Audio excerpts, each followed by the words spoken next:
you're looking to trade options, or even if you're just curious about what options are, you've come to the right place. By the end of this video, you'll understand how options work and know how to place your first options trade on the thinkorswim trading platform. We're going to walk you through step by step on how to place your first options trade. Options aren't for everyone, but for those with the risk tolerance and time to learn, they're a highly customizable and powerful instrument that can allow you to potentially profit in any market conditions, up, sideways, or down. With options, you can do things like speculate, hedge, or generate income. You can also place trades with a wide range of risk levels and probability of success. Here's what we'll cover when it comes to options. First, we'll dig into what options are and how they work. Next, we'll walk through a basic option trading strategy, the covered call. And then I'll show you how to place your first options trade on the thinkorswim Paper Money platform, a powerful trading simulation tool that allows you to practice without the use of real money. We're going to cover some technical terms and definitions here, but stick with me. Getting this foundation will make it clear why options can be so powerful. So what is an option? It's a contract that gives the owner the right or the option to buy or sell a specified number of shares of a stock, ETF, or another predetermined underlying at a certain price on or before a certain date. But why would you want to do that?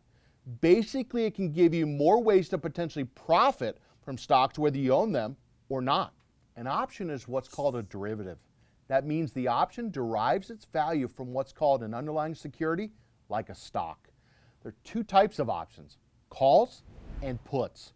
Calls allow the option buyer to buy the underlying at a certain price, so buying a call is bullish. You want the stock to go up. Puts allow the option buyer to sell the underlying at a certain price, so buying a put is bearish. You expect the stock to go down. But you can also sell options. So selling a call is typically bearish, while selling a put is typically bullish. Each option contract usually represents 100 shares. This is known as the options multiplier. That's a lot of information. So let's look at an example of buying a call option to help show how it actually works. Let's say a stock XYZ is trading at $49 a share, and trader A is bullish on it. She thinks the price will go up over the next month. Trader A could just buy some shares of stock, but she could also buy a call option if she's not interested in actually owning the stock. So a call option lets her speculate on the stock's future movement without actually having to own the stock.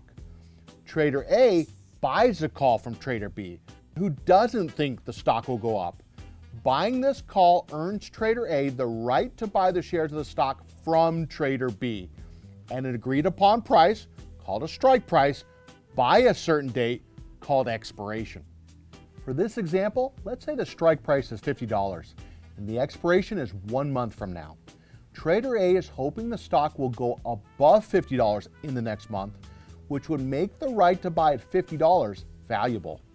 But we'll talk about potential outcomes in a minute. In exchange for the right to buy shares at $50, Trader A pays Trader B what's called a premium. Premium is just another word for the price of the options contract. In this example, we'll say it's $2. Because a standard option contract controls 100 shares of the underlying asset, the total premium is $2 times the option multiplier of 100, or $200 per contract. This does not include transaction costs, typically a contract fee paid to the broker. So as the seller of the call, Trader B collects $200, but they're obligated to sell 100 shares of XYZ at $50 each if Trader A exercises a right to buy, which could happen at any time in the next month before expiration. Notice the difference.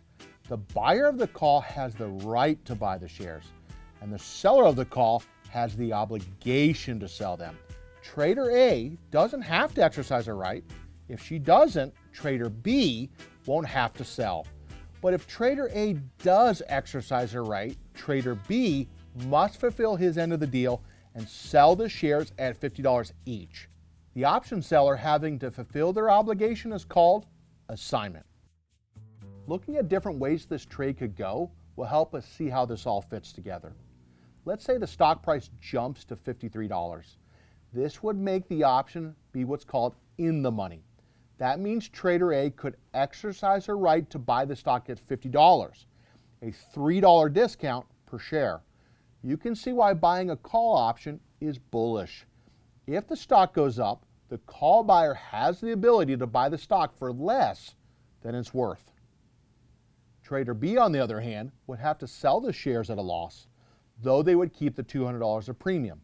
But what if the stock drops to $48 per share before the contract expires? In this case, the option would be what's called out of the money and would expire worthless. Why would Trader A want to buy a stock at $50 if she could buy it for $48 on the open market?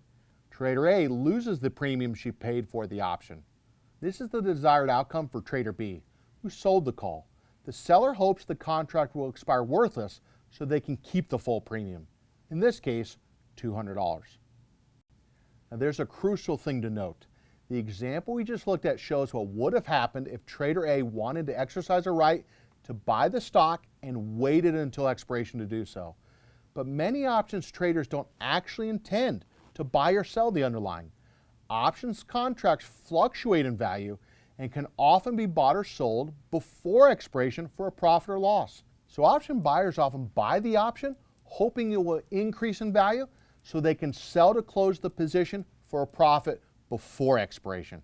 And option sellers often sell the option hoping they can buy to close at a much lower price or let it expire worthless and keep the full premium. The other important thing to understand is that the price of the underlying stock is a big factor in the option's value, but it isn't the only one. Time to expiration and the underlying stock's riskiness, known as implied volatility, matter too. To help clarify how these factors work, we'll look at put options and compare them to something you may be more familiar with, car insurance. With car insurance, the underlying asset is the car. The more valuable the car, the higher the premium. If you insure a Porsche, you'll have to pay more than you would with a Honda Civic. Time is also a factor. Some choose to pay car insurance every month, while others pay every 6 months. The longer the time, the higher the premium. And don't forget about risk. Insurance companies look at certain characteristics of drivers to determine how risky they are. For example, teenagers are usually considered riskier than, say, more mature and responsible drivers. Much to parents' dismay, an insurance contract will likely be more expensive for teenagers. These factors are very similar for an options contract. The price of the underlying asset is the most significant factor. Options tend to be more expensive when the underlying stock costs $700 rather than $10. Also, time is an important element. The more time between now and when the option expires, the more expensive the contract. And lastly, there's implied volatility. Some stocks and ETFs are riskier than others. Some stocks like biotechs, for example, could be considered the teenagers of the investing world, while blue chips with healthy dividends are more like mature, stable elders of the market. So now that we've covered the basics of how options work and how you could potentially profit from them as a buyer or a seller, let's dive into one strategy in particular, covered calls. The covered call is a common starting point for new options traders because it combines call options with stocks you already own. So what is it? Generally, the goal of a covered call is to generate income by selling out of the money calls on stock you already own. As the option seller, you hope the option decreases in value so you can buy it back for less or let it expire worthless. So you get to keep the premium and the shares of the stock. But remember, as the option seller, there's the possibility of getting assigned and being obligated to sell the stock. The stock you own can limit risk and serve as collateral. If you get assigned, the stock will automatically be sold to fulfill your obligation. Because of that assignment risk, don't consider this strategy unless you be okay with selling those shares of stock if the trade doesn't go your way. In fact, some traders use covered calls as a way of exiting a stock position they already plan to sell because it can earn extra income along the way, thanks to the option premium. But for now, we're going to focus on using a covered call as an income generating strategy, selling contracts we hope expire worthless. Let's look at an example. Suppose a trader holds 100 shares of stock XYZ, which she bought at $46 a share. Let's say she sold a call with a strike at $48 that expires in 30 days. she earned $100 in premium on the trade. Since she bought the shares at 46, the break-even point is 45. 46 minus $1 for the premium. If the stock falls anywhere from $46 to $45, the premium will offset the losses and the trade would still be profitable. But if the stock drops lower than 45, she would start to lose money. Let's say the stock goes up to $49 a share at expiration. The option would be in the money, and there's a good chance it would be exercised.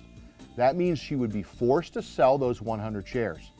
She'd keep all of the premium, $100, and the profit from the stock sale at the strike price. Remember, she agreed to sell the stock at $48, which is $2 above where she bought it at $46. That's another $200 in profit for a total of $300 gain. One thing to keep in mind is that there's a risk of missing out on further gains if the stock goes up even further. But what if the stock only goes to 47 at expiration? In this case, the option is out of the money and would expire worthless. Why would another trader buy the stock at 48 when they could buy them at 47 on the open market? In this case, she'd keep the full $100 of premium plus $100 worth of price appreciation on the stock she still owns, for a total profit of $200 minus any fees. So now that you've seen how covered calls work, let's break down how you actually trade them. Trading a covered call comes down to a few key decisions. First, choose an underlying. Some stocks may be better suited for covered calls than others. Next, choose an options contract. This has two parts. One, choosing an expiration or how long the option will last. And two, choosing a strike price. Once you've chosen a contract, you need to determine your position size. How many contracts will you sell? This depends on how many shares you own or how many you would be willing to sell if you get assigned. To walk through these decisions, let's log on to our trading software, Thinkorswim Paper Money. Well, notice up at the top left, it says PM for Paper Money and Simulated Trading.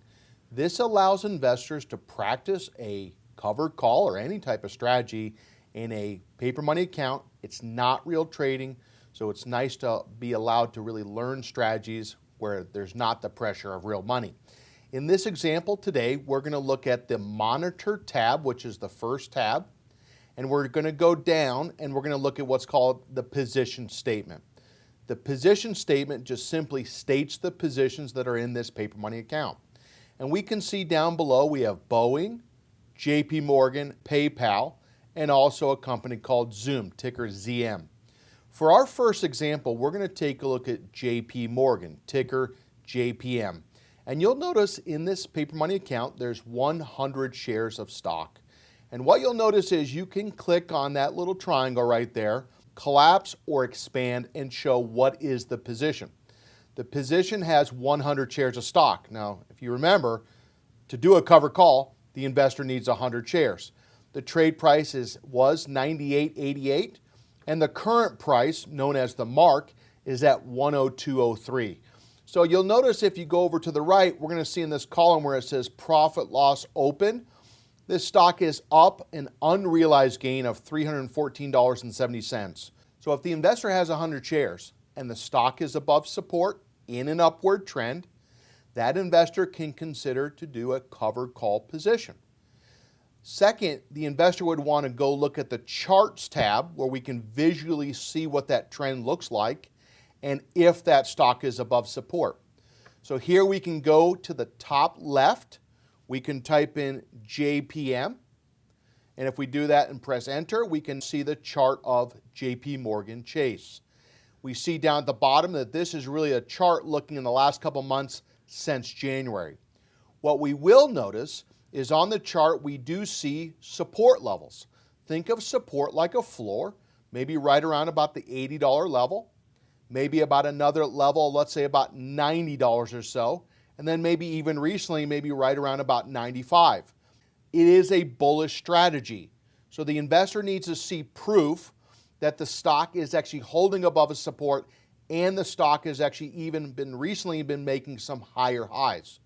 So if the investor considers to do a covered call on JP Morgan, they can now go to what we call the Trade tab. The Trade tab is just found to the right of the Monitor tab where we were before. we can now type in the symbol JP Morgan. Now we're going to actually take a look at right underneath JP Morgan, the ticker JPM, we see underlying. Underlying is just another word for stock. We can see the stock is trading at 101.91 today, up 58 cents. And this up top is really the stock information. But we're looking at applying a cover call. So when we talk about doing a cover call, we're going to now go down to what's called the option chain. The option chain is really going to give us a variety of different strike prices and expirations. First off, on the left-hand side, we're going to see two different colors, one kind of a goldish color, and another color, this white color. The gold or yellow color really represents what we call weekly options. And this is really reading that this option expires the 4th of September, 2020, has 0 days to expiration. If you put your cursor right on that, it will tell you how many days there are to expiration. Today is expiration. This has 100 shares in the contract, and like labeled, we can see that these are weekly options. The ones that are in this white font, we actually see that these are what's called the monthly options. And we'll start here. But you'll actually see that these expire on the 18th of September, 2020, and has 14 days left to expiration. And again, you could put your cursor on that. The investor could click on that triangle right there. If we click on that triangle, that will expand it so we can see which strikes this option expiration has. First, so we can see what's going on, we can see on the left-hand side is calls, and on the right-hand side is puts. And what you'll notice is the investor can also pick which strikes they want to see. This is now showing 4 strikes, and the strikes are right down the middle of the page. We can see the 101, the 102, the 103, etc. Now, what the investor could do is if they wanted to see a couple more strikes for their picking of which strike they want to sell, they can now maybe click on, let's say, click on the drop down and maybe even go to, let's say, 6. So now what you're going to see is when we look at the left-hand side, again, we're talking about a cover call, we're talking about selling calls, we're going to focus our eyes really on the left-hand side. And now what you're going to really be seeing is a little difference here between why are some options shaded and then why are some options not shaded. Well, the ones that are shaded, okay, the 99 strike down to the 102, those options are shaded because those options are in the money. That just means the stock price is above those strike prices. The strikes such as 103, the strikes such as 104, those options are out of the money. That means in that case, the current stock price is below that strike price. Now that we've looked at the option chain, let's actually now take a look at the decision-making process. Number 1, looking at the option expiration that you want to sell. Number 2, which strike is the investor going to actually sell? So let's first tackle which expiration month. If the investor decided they wanted to have less chance of the stock to close above the strike, they could pick the option expiration that has the shorter number of days. If they do that, the investor is actually wanting the time to be on their side where there is less time for the stock to get above the strike that they sell. If the investor were to say, hey, I want to actually try to sell more time, well, clearly that would be more time for the stock to go up and potentially get above the strike that they sell. So if the investor wants to have a greater chance of keeping the stock, they probably sell an option that is closer to expiration, like 14 days. If the investor said, I'm okay with actually having more time for that stock to potentially get above the strike, and I don't mind if those shares are assigned to somebody else, they could actually sell an option that was farther out. Also remember, when the investor sells an option that is shorter dated, the premiums are going to be typically smaller because there's less time than if someone were to actually sell an option farther out in time. So when we pick an option expiration month, we typically look for options that have 20 to 50 days to expiration. And the rationale behind there is we want to make sure that there is enough premium, but not too much time for the stock potentially to close above that strike. So it's a balance between the premium and time. Number 2, we want to now talk about the strike selection. So when an investor really looks at the strike, we're going to go up over on the left-hand side to where it says calls again. And right below where it actually says calls, we're going to click on the drop down. We're going to drop down to where it says option theoreticals and Greeks. The option Greeks are really measurements of sensitivity. The option Greek delta can also be used as a proxy or a way to find out the probability of a stock to close in the money. So what you'll now notice is with each one of these strikes, there is a probability associated with the stock closing above the strike. Let's stay with the 18th of September right now. What you'll notice is if the investor were to sell the 102 strike, the probability of the stock closing above that strike by a penny is 52. If the investor were to sell the 103, 47% chance to close above the 103. And if the investor were to sell the 105, what you'll notice is it's a 38% chance. So what you'll notice is there's a correlation here, higher probability of closing above the strike price. There's also a higher premium. Lower probability of closing above the strike price, lower premium. So remember we said in rule number 1 is taking a look at the option expiration month. The investor could start with looking at options 20 to 50 days. So these options only have 14 days. Let's go ahead and close that by clicking on that triangle right there. And let's go down to the option expiration that has 20 to 50 days. The 16th of October has 42 days to expiration. And second, when the investor is actually considering which call strike to sell, the investor is typically looking at the strike that has a delta, again think probability, the delta of 30 to 40. Now remember, what does that mean again? If this delta says 31, that's saying the likelihood of the stock closing above the strike price. So a 31% chance to close above, which means a 69% chance to close below that. Now, when the investor actually goes and also looks at the bid and ask, how does the investor know what to click on? Well, remember, if the investor is buying an option, and as we hover our cursor right there, you're going to see right below that arrow, it says buy. Well, we're not buying a covered call. We're selling a covered call. We're selling the call. So we're going to go over to where it says the 264. Right below that arrow, it says sell. If the investor, number 1, picked 20 to 50 days to expiration, that's the expiration month we're in with 42 days to expiration. Number 2, if the investor were to pick an option strike with a delta of 30 to 40, okay, which is in this case the 110, and the premium in the bid column shows $2.61. Remember, as we talked about before, it's not just $2.61. We need to times that $2.61 by 100 because the investor has 100 shares of stock. So this is actually $261.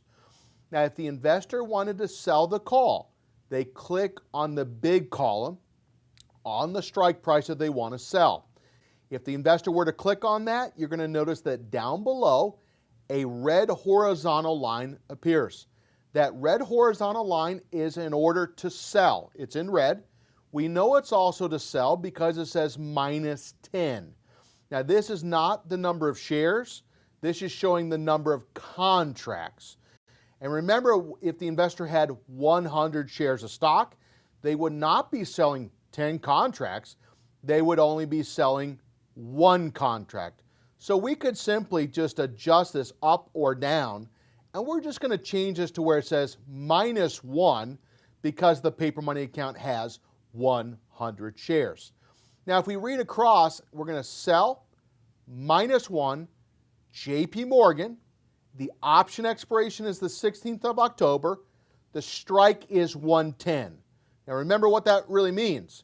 That means that this paper money account is obligating itself to sell those shares from now to expiration at 110. That means the investor can make from about 102-ish up to 110, which is $8, and also get the premium of that $2.61. You'll notice also where it says order limit. Limit is saying you want that price or higher, but not lower, okay? Could be filled for higher though. Before we actually send this order, let's remind ourselves of what the paper money account really bought this stock for. You're going to see that right above here, it's going to say position. Let's click on that. And it's going to show the position that's in the paper money account, just like we saw before in the monitor tab. Where we want to go with this is we want to really be able to see what is the maximum gain, what's the break even, how much can the stock go down. Well, in this case, remind ourselves that in this case, the trade price was $98.88. So let's think this through. If the investor owns the stock at $98.88 and they have an obligation to sell the stock at $110, that's about $11.12 of stock appreciation. But the investor also gets the $2.61. So the investor gets the $11.12 and they also get the $2.61. And so in that case, the investor would get about $13.73 of maximum gain, which is actually pretty good for a stock that's only $98. Now in this case, let's say the stock were not to close above 110. Well, if the stock were not to close above 110, and let's say the stock stayed exactly flat from where it is right now, the investor only would get the premium, okay? And why is that? Well, remember, the investor agreed to sell the shares at 110. But if the stock price in the current market is not 110, it is highly unlikely that someone's going to want to buy the paper money account shares if the stock is trading below that strike. So if the stock were not to close above that strike, the investor gets to keep all of that $261. Lastly, if the stock were to go down, that down move in the stock can be offset by some of the premium. So if the investor bought the stock at $98.88 and got a premium of $2.61, the break even on the stock is at $96.27. So what's nice is if the stock goes up quite a bit, the maximum gain would be $1,373. If the stock were to go sideways and stay completely flat, nothing happens, the investor gets $261. Why are they getting paid that $261? Because of the obligation for selling those shares at 110 and for their time. Wouldn't that be nice to actually get paid for that obligation? That's why investors like to consider selling covered calls, because sometimes that stock doesn't close above the strike, and that allows the investor to also reduce their average price in which they own the stock. And lastly, if that stock were to go down, the break even to the downside is $96.27. Now, if the investor went down to the bottom right and said, let's confirm and send this and read the order together. Let's remind ourselves that this is a paper money demonstration. It's a simulation, not a real trade. The one thing that this does not take into account is that the paper money account already owns the shares already. This is thinking that the paper money account is selling not a covered call, but a naked call, which is where the investor doesn't own the shares. This is a covered call because the paper money account has the shares. We can now look at this where it says the credit, the $261, and what is the commission? The commission is 65 cents per contract, and you're going to see that's debited from the credit, leaving a credit of $260.35. If that's what the investor wants to do, they can now come down and click on the send button. And if the investor clicks on the send button, it's going to go out and try to sell that option. Now notice what's happening below. Remember, a covered call is two lines. The first line is the 100 shares of stock. The second row is really the call, which just filled, and it says -1. Why does it say -1? Because it's a sold call. 42 days left to expiration. So we can see that the premium is $2.61, but remember we need to times that by 100, the option multiplier. So that's $261. And the mark value right now is $2.55. Now remember, what the investor would like to do is sell that call when it's high and potentially buy it back when it's low. This is our first covered call, so well done. So we can see on the 16th of October, we have a position in our first covered call at the 110 strike. It says POS for position. But where do we really see the position in the entirety? Well, what we could do is we can go up to the Monitor tab. Their Monitor tab monitors the positions and states the positions in the account. So we can now see the JPM by simply clicking on the triangle to the left of the ticker symbol JPM. Here's JP Morgan. We see that we have the stock and the sold call that we just did. But what about other covered calls that have already been going on for a while? Let's take a look at another position where we can see what happens after a while in some of these positions. And let's start with the ticker BA, also known as Boeing. So as we go up to the left-hand side of Boeing, we can again click on the triangle. That will expand and we'll be able to see the shares. We'll also be able to see which call was sold. So again, let's kind of really walk through what this is really showing. So number one, 100 shares of stock. The trade price was $176.22, and the current stock price, and sometimes this happens, it's lower than where it was traded. It's at $167. And what you'll notice is all the way over to the right is we can see that the stock position is down $837. Well, that's not great. How do covered calls play into this? Well, if the investor maybe thought that the stock might not close above the strike price and they decided to sell a covered call, well, in this case, that's what the paper money account did. The investor sold the 11th of September, the 185 call. We know we sold it because it says -1. And what you'll notice is here is we see that there's 7 days left to expiration. Now, what I want you to recognize is, what is the strike price? Well, it's 185. What is the current stock price? It's 168.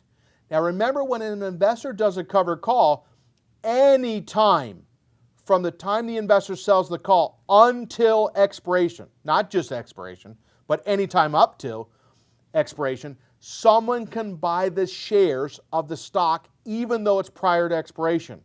So if the stock is at 168 and the strike or the obligation is at 185, do you think someone's going to want to buy these shares at 185 if the stock price is $17 below that strike price? Pretty unlikely, right? Now, what you're going to notice is when the investor sold that call at 185, the premium that was received was $11.32. But it wasn't just $11. It was, times that by 100 again for the option multiplier, it was $1,132. It's quite a bit of premium for just 100 shares of stock. Now, what you'll notice is the mark price, or the current value of the option right now, is $1.31. Now, what you'll notice is the option was $11.32, and now it is $1.31 or $131. So what causes the value of the call to change in price? Well, in this case, if the call option value declined in value, that means the stock probably went down, and it did. Number two that would actually cause the option value to decline in value is the time decay. And what you'll notice now is over to the right, we can see the profit loss open for this option, $1,001. Now remember, when the investor sells a call, they can only get a certain amount of premium that was received, the $11.32 or $1,132. Currently, right now, this position is sitting in a profit of 88% of the premium. So what that really means is, if the paper money account were to exit this option, it has about 88% or $1,001 of the $11.32. So in this case, the investor now could decide, do they want to stay in this option? Well, what would make them consider to maybe potentially stay in? Well, one question is, how much option premium is left? Well, how does the investor get that last $131? Well, the investor would have to wait the next 7 days to see if the stock were to close below the strike. And if that stock were to close below the strike, the investor would not get some of that 1132. They would get all of the 1132. If they think that there's a good chance the stock won't close above that 185, they could just let this option erode in value and want the stock to close below that strike of 185. Now remember, where's the current stock price right now? It's at 168. So that stock in the next 7 days would have to go from 168 to 185. If it doesn't do that, the investor could pick up another $131, okay? And that could be at a potential full maximum gain of that 1132. So this is an example of an option that is out of the money, meaning the current strike price is above the current stock price, and there's probably a high probability of this stock not closing above that strike price. But what happens if the stock is above the strike? Well, let's go look at an example together of the ticker ZM. Now, first off, let's just take a look at where did the paper money account buy the shares.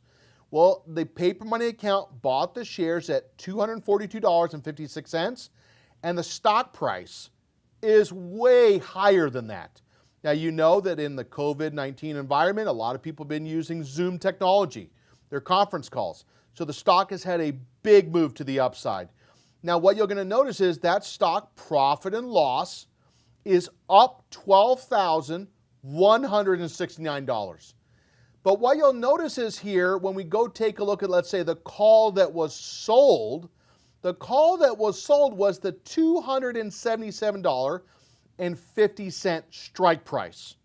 But wait, where's the current stock price? Well, the current stock price is at $364.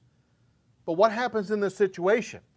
Remember, when the investor sells a covered call, they obligate themselves to sell those shares at $277.50.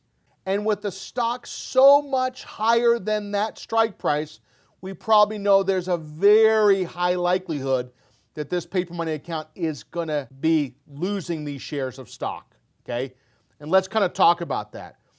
If, for example, someone did not care in selling these shares of stock, they could just let this trade close above the strike price. And if that stock were to close above the strike price, then the 100 shares that are in their portfolio would be sold at the strike price of $277. What does that mean? Well, that means that the investor gets from $242.56 up to $277.50. Guys and gals, that's about $33-ish or $3,300. But remember, that's not all. The investor also gets the premium on top. So they get the stock appreciation from $242.50 or so to $277.50, $35. And the investor also gets $7 additional on top. So the investor gets about $3,500 of appreciation and $710 in premium for a total of about $4,200. So don't feel bad for the paper money here. The paper money account is still going to walk away with about $4,200 or so dollars. So option number one, if the investor was okay with that, the investor does not need to do anything. They could just let the stock close above the strike price. If that were to happen, the paper money shares of those 100 shares would be gone at any time from now until expiration. But wonder if the investor actually said, no, I do not want to sell those shares at $277.50. Well, let's now kind of talk about the option premium. Well, remember, the trade price on that option was $7.10 or $710. The mark value or the current value of the option now is $86.50. This is different than what we saw before. The option value appreciates when the stock goes up. So if the investor were to let this close here, okay, and let's say today was expiration, these shares would be taken. But if the investor said, I don't want these shares taken, they now have the choice to buy that call back. Now, if they buy the call back, they're not doing so for a gain because that call is losing $7,940. But wait, did the overall covered call position make or lose money? Well, remember, the stock position is up $11,800. The call is actually down $7,940 for a net of $3,887. If the investor decided they did not want to sell those shares of stock at the strike price, they could simply right-click on that line, on the strike price, right-click anywhere on that line. They could then go to Create Closing Order, and what this is really doing is it's buying the call back. Now, when they buy the call back, they're releasing themselves of the obligation to sell the shares at $277. So why would an investor do this? The investor that buys the call back is thinking that the stock could likely go higher. And that way they don't have to sell those shares at $277.50. If the investor picked that top line right there, buy that Zoom call at $277.50, they're buying the option back at a higher price. Noted? And now, once that does that, it now takes us to the trade page. The trade page is where the investor can see buying the option, plus one contract because it was sold initially. And now what you can see in this case is the investor is buying the price, buying that callback for a price at $86.20. Now in this case, we would want to go look at what's the mid price. The mid price is really in between the bid and the ask. Now if the investor just wanted to hurry and get out of that call, they could probably have a higher chance of being filled at the higher price, of course. But if the investor said, you know what, don't want to pay that much for it, want to try to get a little bit better price, the mid price again is just between the bid and ask on the option price. The investor typed in $84.80 and again limit, that says that's the most the investor is willing to pay to buy this option back. If that's what the investor wanted to do, remember this is not $84.80. This is $8,480. Remember the option multiplier. And the investor might be shocked by that. But you have to remember that the gain also is coming from the stock.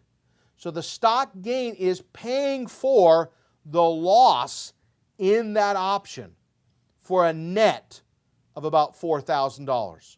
If the investor is okay with that, they can go down to confirm and send. Remember, the cost of the trade is what the investor is buying that option back for, $8,480, and add 65 cents per contract for the commission. Now, if that's what the investor would like to do, they can now send this order, and when they do that, what it's actually going to do is it's going to try to go out and buy that option back. Let's go back to the monitor tab. So in this example on Zoom, some things to note here. Is it a good idea that the investor waits until maybe the last second or the last day to buy the option back? Maybe not necessarily. Typically, investors maybe would look inside 4 to 10 days prior to expiration and make the decision if they want to buy that call back. If they buy the call back, they're really saying they want to keep the shares of stock because they think the stock could go up. So we looked at an example of JP Morgan about placing a covered call. We looked at the example of Boeing, where that's an example of something that was out of the money, meaning the stock price was not above that strike.